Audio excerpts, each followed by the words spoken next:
Hi, it's me, Vicky Marie, and I just wanted to share with you this groundbreaking ruling on DA cases in the UK. I think this is going to be very important. Let me know what you think in comments. Okay. It's the morning of the 23rd of August 2017, and Hertfordshire police have just arrived at a suspected suicide. Steven Gane has found his girlfriend, Kellie Sutton, unconscious at her home. What's caused this? I don't know. You don't know? As police try to find out what's happened, he becomes increasingly agitated, desperate, it appears, to be by his girlfriend's side. I want to go to hospital.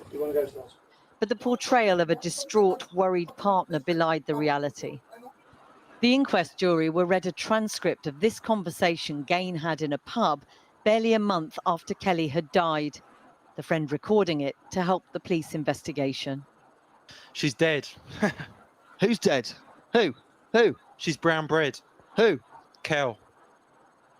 He's later heard saying, She's made me lose my job, house. She made me lose my stuff, all because of her selfish actions. She could have done it after I got my motor.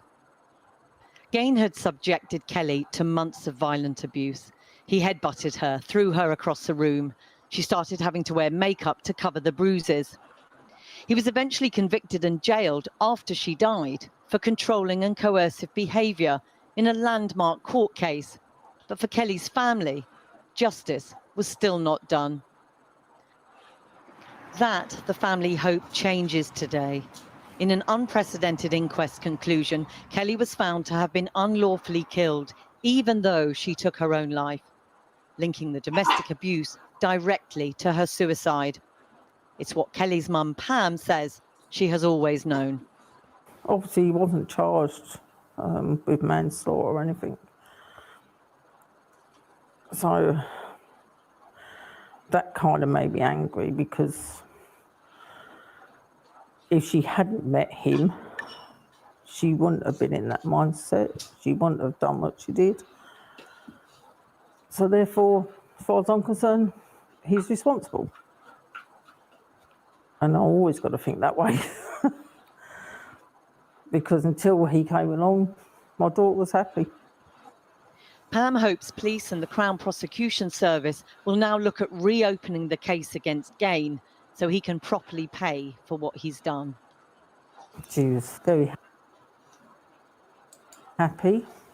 She would have her radio on all the time, and she'd be dancing and singing all the time in the kitchen. I went from having a daughter to losing my daughter, losing my grandchildren. I went from being happy and having a life to basically existing and sitting on the sofa and staring at a TV, because I feel I've got no reason to leave the house anymore. There's no reason for me to get dressed, because what am I going to leave the house for? Outside the court today, the family lawyer read this statement. We have fought now for many years for this inquest and for this unlawful killing conclusion. The family now call on the CPS to reconsider this case and to charge Steven Gane with unlawful act manslaughter, so he can also be held accountable in the criminal courts. The family also believe that the police failed to protect Kellie before she died, and that there was so much more that could have been done by professionals to help her. The inquest jury agreed, reaching a damning conclusion about the inadequacies of Hertfordshire police in Kellie's case, that there were numerous opportunities missed which might have altered the final outcome. The critical one, captured in this body cam footage. Hello. Hello. How are you? Okay. Sure? Yeah. On the 9th of July, just weeks before Kellie took her own life, police were called to her house by worried neighbours. An incident described in court as instrumental to the tragedy which would follow. Kellie is visibly distressed. She's spoken to in the lounge, while Steven Gane is led into the kitchen. I don't want to go down that route, you know. We've done that path already. I can't watch we going. Yes, it's a crack path. It's a lot of paperwork for us. So.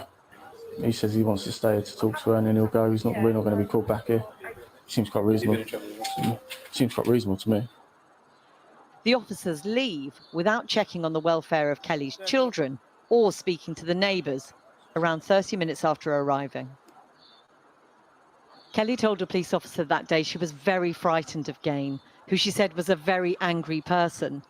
She told the officer he was controlling and excessively jealous, aggressive, and had been arrested before. But in the critical domestic abuse risk assessment, Kellie's risk is judged to be standard. They had a very blasé attitude. They basically didn't show much interest in what was going on, even though she was really upset and she was crying. And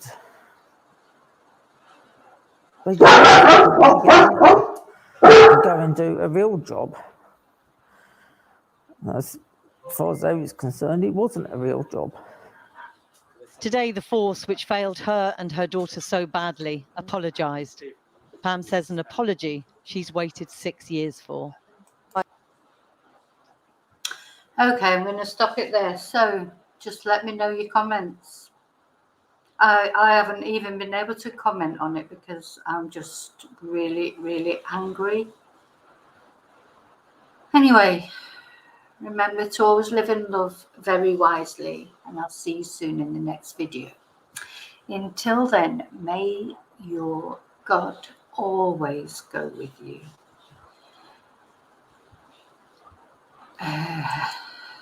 Bye.